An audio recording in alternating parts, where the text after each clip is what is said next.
Assalamualaikum warahmatullahi wabarakatuh. Selamat siang, Om Swastiastu, Budaya, salam sejahtera untuk kita semuanya.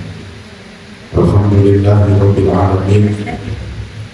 Wassalatu wassalamu ala asyrafil anbiya'i wal mursalin. Sayyidina wa habibina wa maulana Muhammadin Sayyidil Nuri wa Mu'adwadin Amma. Yang kami hormati para kantor Kementerian Agama Kabupaten Bantul, terus Masjid. Yang kami hormati Kepala Seksi Pendidikan Madrasah Pak Ahmad Musadat MSI.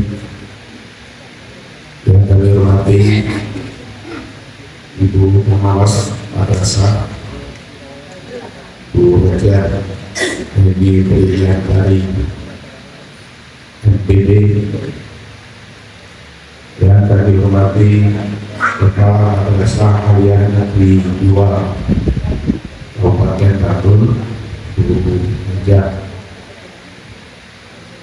Nur Hasanah Rahmawati FM. Yang kami hormati Bu Kepala Tata Usaha Bu Istiqomatul.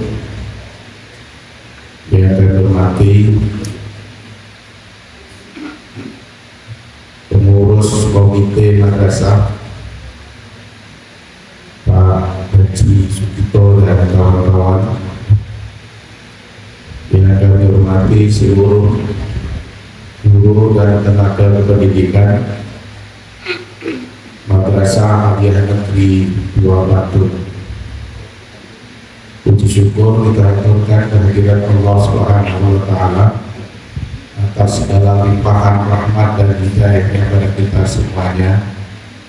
Alhamdulillah kita berkesempatan yang berbahagia ini kita bersama-sama melaksanakan kegiatan atau bagian dari kegiatan madrasah dalam rangka untuk meningkatkan menjadikan mencapai visi dan misi Madrasah Aliyah Negeri 2 Bantul. Dan sekalian, tadi saya didhawuhi itu pembinaan. Posisi kita Bapak dan Ibu sekalian, secara nasional kita itu adalah ASN kita terbesar setelah Polri. Bahkan kalau posisi saat ini kita ini masih terbesar di atasnya Polri. Jadi sekitar 380.000. Polri itu 362.000. Karena kita sama-sama. Kalau Polri itu kan sampai di kecamatan juga. Kita sama-sama satu-satunya kementerian yang sampai pekerjaannya itu sampai unit kerjanya itu di apa itu di kampar di kecamatan itu ya kita. Jadi kita lebih banyak. Nah, ada yang di DIY Bapak dan Ibu sekalian. Jadi nanti postur kalau saya jelaskan lengkap itu dan mungkin nanti waktunya itu. Nah kita Bapak dan Ibu sekalian, ASN kita ini ada dua. Ada dua ASN kita. Yang satu adalah PNS, yang kedua adalah P3K. P3K ini sudah mengalami 3 kali seleksi. Seleksi pertama 2022 itu, kemudian yang dilaksanakan 2023, kemudian 2024, kemudian 2025. Jadi mulai P3K dengan seleksi, kemudian yang kemarin yang tahun ini adalah P3K tahap 1. Nah, tahap 1 Bapak dan Ibu sekalian, jadi jumlah PNS kita ini di DIY itu ada 4.254. Karena kita mengalami setiap tahun Bapak dan Ibu sekalian, setiap tahun kita lebih dari 200 yang pensiun. 2023 itu yang pensiun itu adalah 229. 2024 itu yang pensiun 246. 2026 besok itu yang pensiun, yang 2025 ini yang banyak itu 249. Kemudian 2026 itu sedikit 223. Kemudian 2028 dan 2027 itu ada sekitar 294. Itu gongnya lagi. Kemudian yang gongnya lagi itu 2028 itu 311. Maka nanti setiap periodisasi 5 tahunan kita akan mengalami sistem rekrutmen besar-besaran bagi PNS gitu. Kita lihat 2019 kita besar ya, kita mendapatkan guru saja itu mendapatkan 294 guru, kita besar. Itu setelah moratorium di 2011. Nah, kemudian 2019 baru ada rekrutmen terkait dengan PNS. 2020 kita mendapatkan 66 guru, kemudian 12 tenaga pelaksana. Kemudian 2023 kita beralih pengadaan ke CPNS maupun P3K. Nah, P3K kita Bapak dan Ibu sekalian, existing yang hari ini, yang kemarin kita terima, kemudian menyisakan masalah. Ada yang P3K tahap 1 semuanya clear, tahap 1 semuanya clear, ditempatkan berdasarkan existing dari tenaga honorer yang dia tempati. Yang 2000 yang tahap 1. Jadi misalkan yang bersangkutan itu guru matematika di MAN 2 diangkat di MAN 2, itu existing. Kenapa? Formasi itu kita yang bentuk, kita yang mengusulkan. Dengan formasi pada saat itu yang tahap 1 itu ada 558. Tetapi yang terisi Bapak dan Ibu sekalian, yang terisi yang tahap 1 itu hanya 508. Jadi yang tahap 1 itu hanya 508 P3K kita. Kemudian yang tahap kedua, jadi yang tahap kedua itu ada 629. Kemudian terverifikasi menjadi 329 yang bisa mengikuti seleksi P3K, CP3K yang sampai ini belum ada SK-nya. Dan mungkin Bapak dan Ibu sekalian ini yang ditunggu-tunggu. Terkait dengan CP3K itu ada 2 regulasi Bapak dan Ibu sekalian. Ada 2 regulasi, regulasinya Kemenpan RB 347 itu terkait dengan mekanisme seleksi P3K. Mekanisme seleksi P3K dan jabatan apa itu P3K.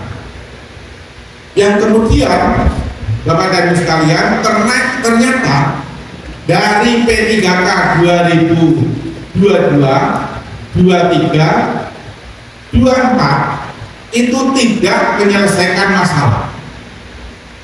Kalau itu mengacu pada Undang-Undang Nomor 20 Tahun 2023 terkait dengan ASN, bahwa penyelesaian tenaga honorer selambat-lambatnya harus diselesaikan Desember 2024. Gitu. Ternyata sampai Desember 2024 ini belum bisa selesai.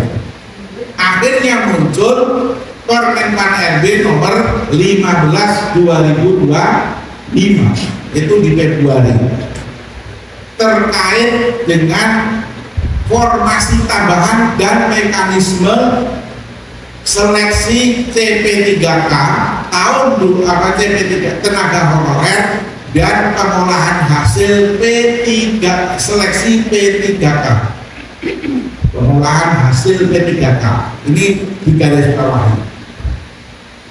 Hasil yang P3K tahap kedua ini Bapak dan Ibu sekalian ada yang bermasalah menurut kita, menurut yang melaksanakan seleksi, bukan menurut Permenpan RB maupun BKN.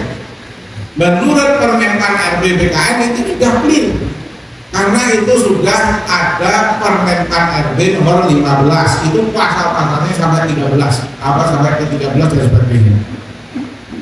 Singkat cerita Bapak dan Ibu sekalian,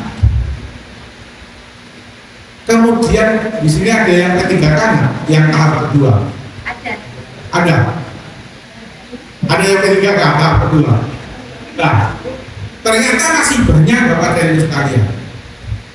Nah, P3K kita ternyata di DIY itu formasi P3K tahap kedua itu formasinya 120. Kemudian menjadi 164.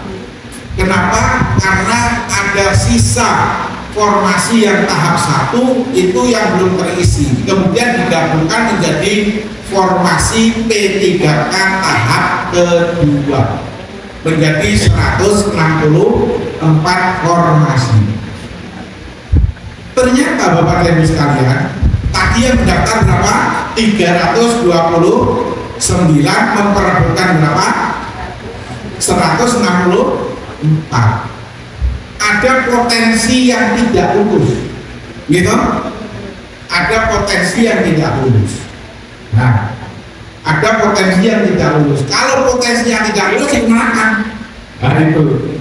Nah, ternyata Bapak dan Ibu sekalian, 329 yang mengikuti ujian seleksi CP3K di daerah istimewa Yogyakarta, yang lulus sesuai dengan passing grade-nya itu hanya 137. Nah, gitu, 137. Maka 164 menuju 4 itu kita ada formasi yang kosong otomatis. Nah itu diisi optimalisasi dari daerah lain sebanyak 24. Jadi kami itu nanti ada yang dari Aceh Besar, Kepri juga ada yang ke Jogja, Bekasi ada yang ke Jogja, ada yang dari Sorong itu ke Jogja juga ada. Gitu? Loh. Nah, ini belum sampaikan lagi. Nah, kemudian kita hanya mendapatkan 137. Itu yang masuk di Jogja. Kemudian yang dari daerah lain itu 24. Nah, yang Jogja keluar ke daerah lain sebanyak 145. Termasuk mungkin ada yang keluar. Ada yang keluar nggak? Ada. Mana? Maluku. Nah, kenapa demikian Bapak dan Ibu sekalian? Ada seorang ibu-ibu itu datang ke rumah saya 12 atau 13. Bos, marginet apa? Sama istri saya ditanya, kok banyak banget? Ini dari mana? Dikira itu dari majelis taklim. Datang ke rumah, ternyata bapak-bapaknya itu nggak hanya ngantor aja. Nah, datang hanya, Pak, suami saya itu diterima P3K, alhamdulillah. Wah, alhamdulillah tuh bisa senang kami gitu. Tapi ini Pak, gitu, diterimanya itu tidak di Jogja, tapi di Bogor sama Ciamis. Ibu ini diterimanya di Pulau Nias. Kemudian ada yang di Jambi. Kemudian ada lagi yang kemana kemarin itu di Banyuwangi kalau salah. Ada yang di Bali juga. Ada yang di Bali. Nah, ini gimana Pak? Waduh, saya bingung kan, mau saya jawab itu bukan kewenangan saya, tidak saya jawab nanti gimana gitu kan. Akhirnya begini, ibu-ibu saya jawab, Bu, dulu ketika upload file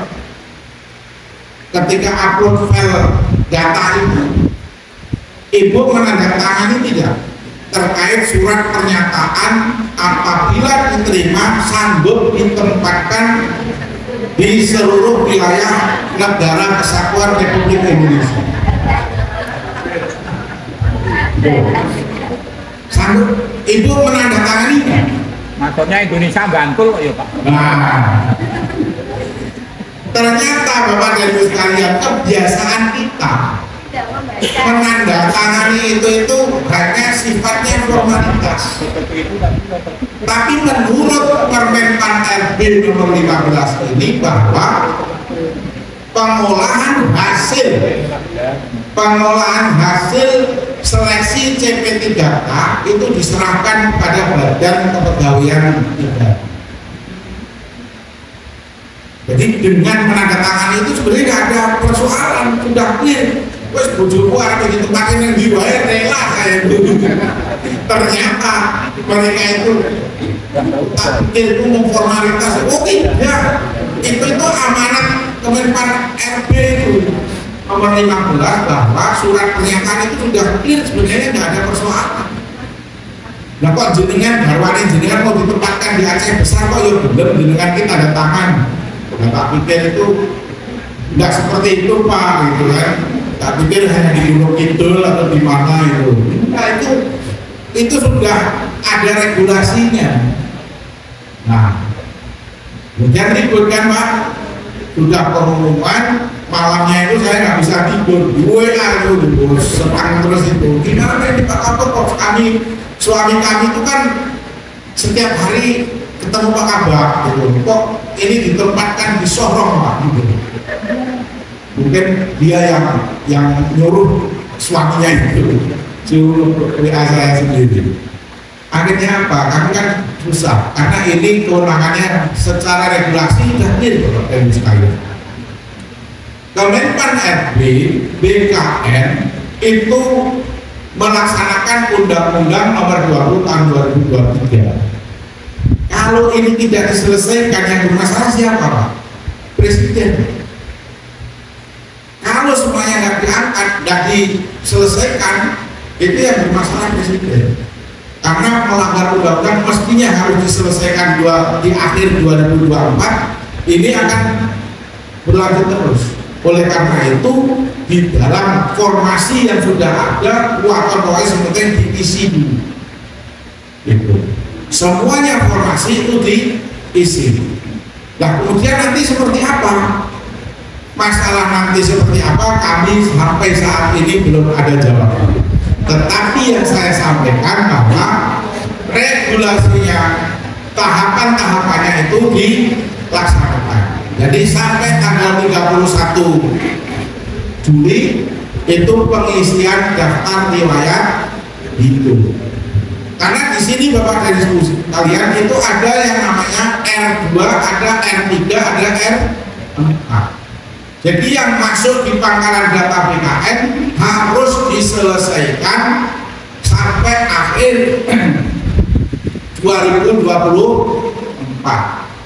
Kemudian yang R4 yang tidak masuk di pangkalan data BKN itu, jadi yang pangkalan data BKN itu di cut off itu per Januari 2022. Siapa yang bisa masuk itu minimal mereka yang per Desember 2021 masa honorernya 2 tahun berturut-turut.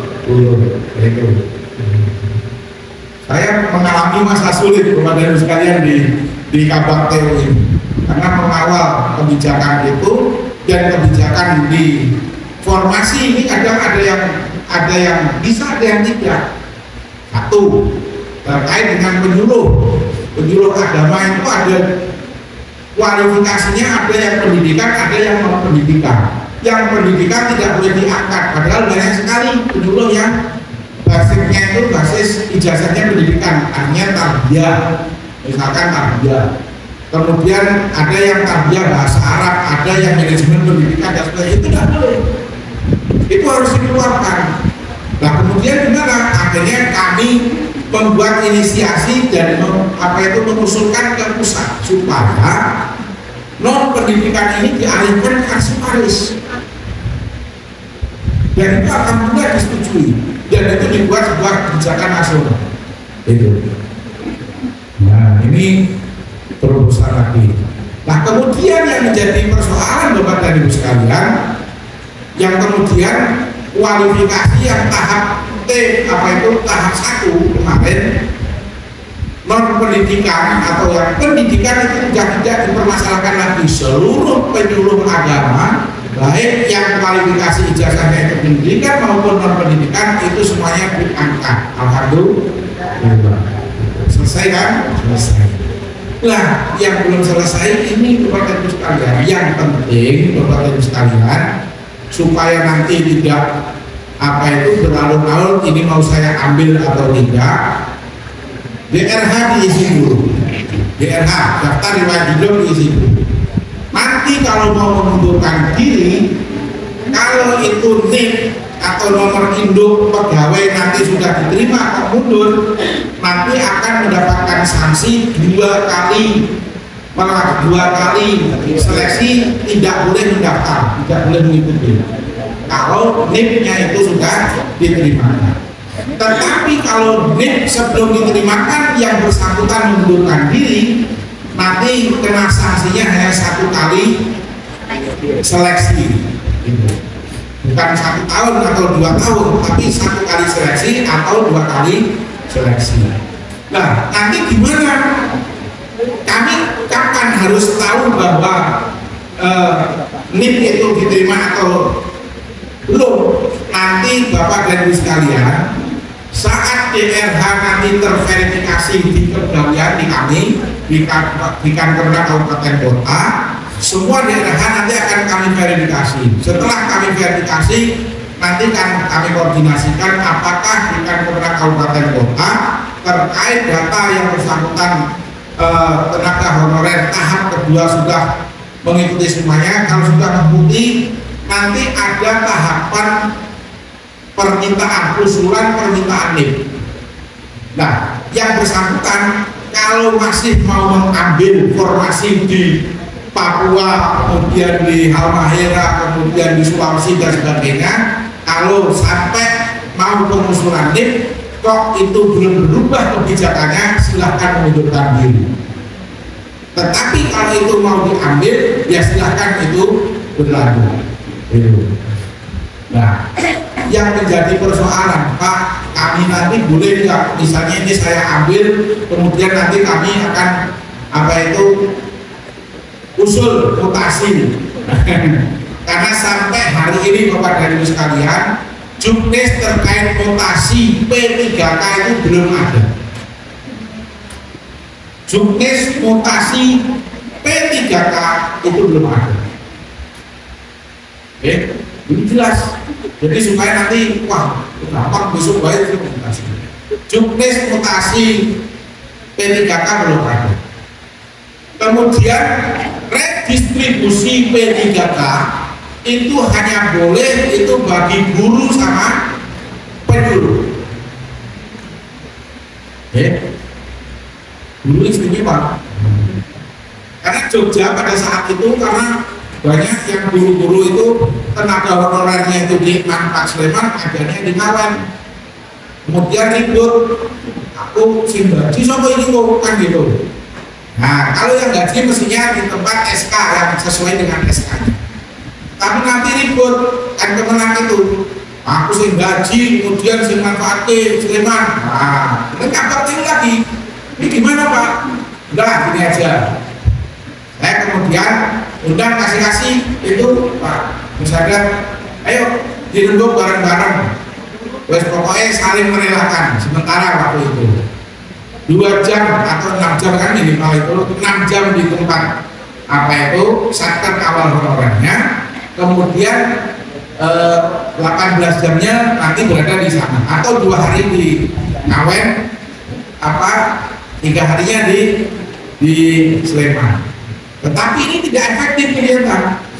Akhirnya kita kumpulkan lagi kasih-kasih itu supaya kami redistribusi, kita kembalikan kepada formasi awal pada saat dia beroleh. Kalau itu ada persoalan, yang tidak ada persoalan kita jalan terus. Nah ini Bapak dan Ibu sekalian. Nah kemudian Bapak dan Ibu, karena kemarin itu ada CPNS yang jumlahnya CPNS kita itu jumlahnya 358.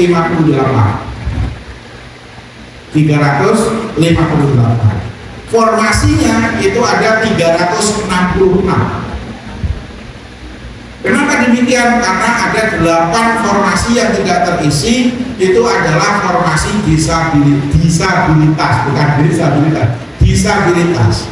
Itu tidak terisi Bapak Ibu sekalian. Jadi disabilitas itu bisa yang tunanetra, ada tunarungu, kemudian yang kekurangan lah, itu tidak terisi. Sama TIP kalau nggak salah itu ada formasi disabilitas itu ada 6, kemudian yang 2 itu juga tidak terisi. 358.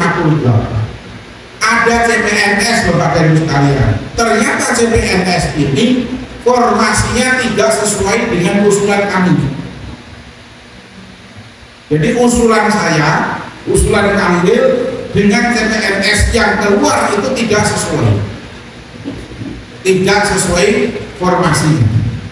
Akhirnya apa? Akhirnya ada beberapa guru maupun di tempat satker itu yang kena dampak terkait dengan penempatan CPNS itu yang baru.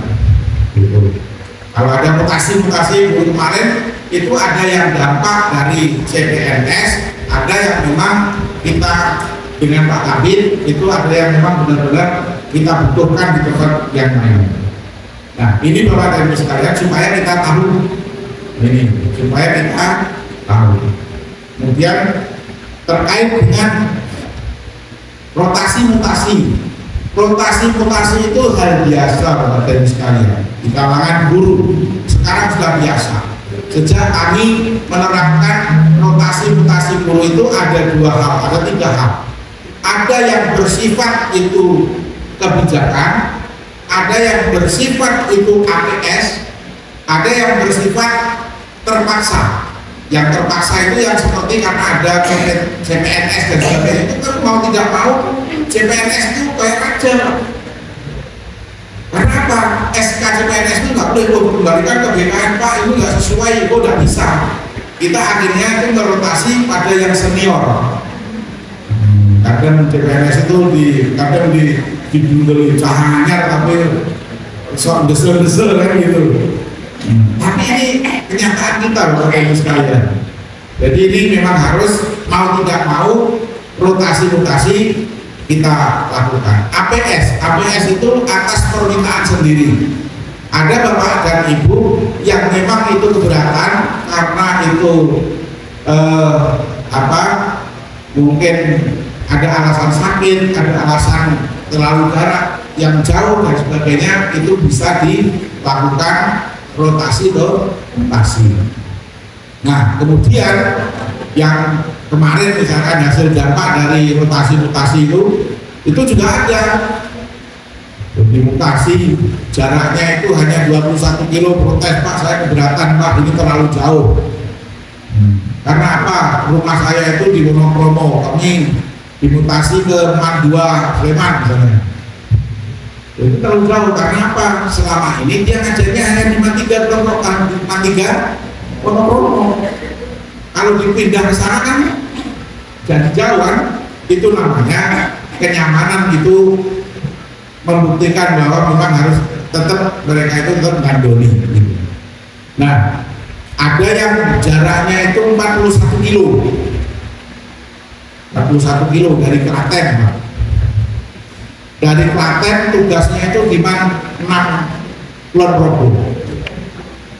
Jauh nggak? Jauh kan? Jauh. Tapi Bapak dan sekalian, ini angkatan 2023. Formasinya hanya ada di sana. kalau angkatan 2023 kok jalur pindah itu kan mestinya dia sudah waktu mendaftar kan sudah tahu kalau jaraknya itu jauh, minta didekatkan. Kalau didekatkan gimana? Di Klaten kan tidak mungkin, karena PNS itu, Bapak dan Ibu sekalian, PNS itu boleh mutasi maksimal 2,5 tahun, tetapi itu yang sebelum 2019. Yang setelah CPNS yang 2019 ke sini maksimal atau minimal 10 tahun baru bisa mutasi ke tempat asal. Ini terkait dengan kepegawaian kita. Kemudian yang selanjutnya Bapak dan Ibu sekalian, pusat itu lagi menyusun terkait dengan cuti.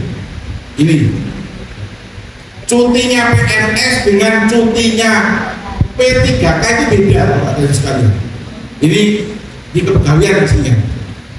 Kalau PNS itu N2 itu adalah 6, N2 tahun N2 itu misalnya hari ini itu kan tahun 2025, N2 nya berarti 2023 karena 2 tahun sebelumnya.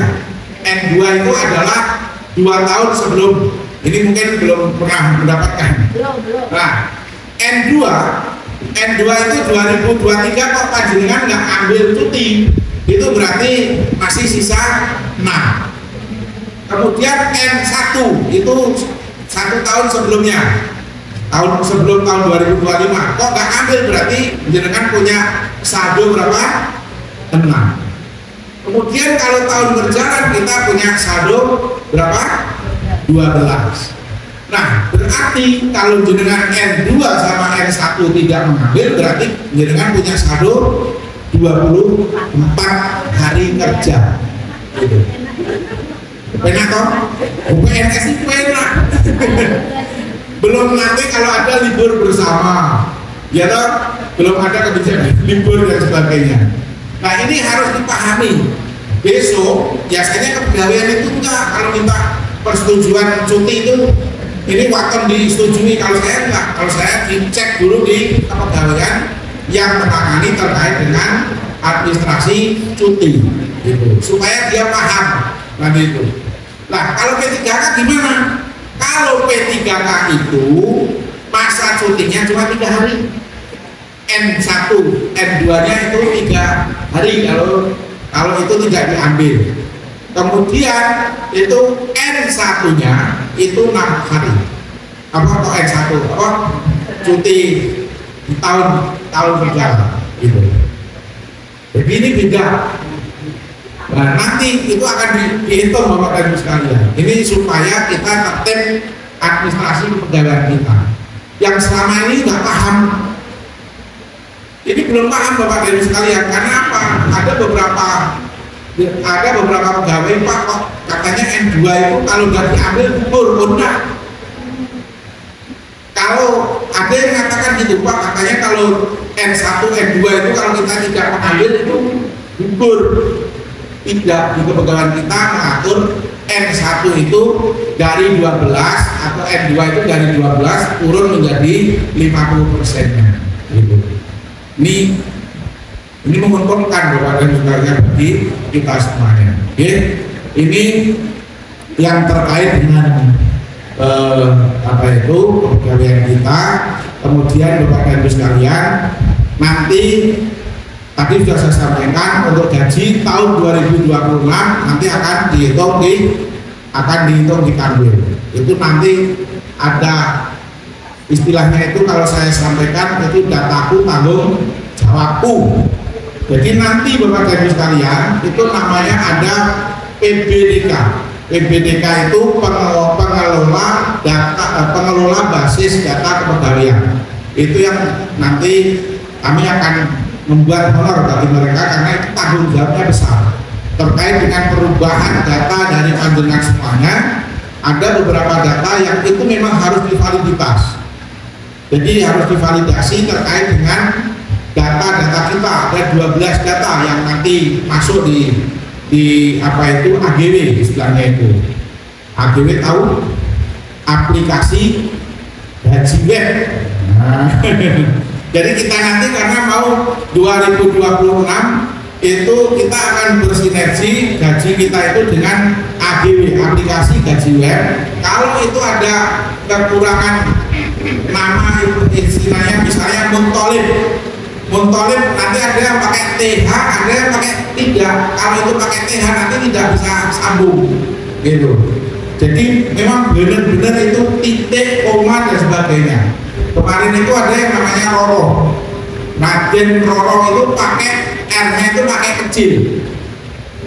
Apa pakai besar ya kemarin itu ngurus dia sampai pensiun belum mendapatkan SK Bapak dan sekalian. Karena apa? Karena dia di aplikasinya, karena dia di simpeknya itu keliru. Jadi datanya dia itu berubah-ubah. Jadi akhirnya dia pada saat di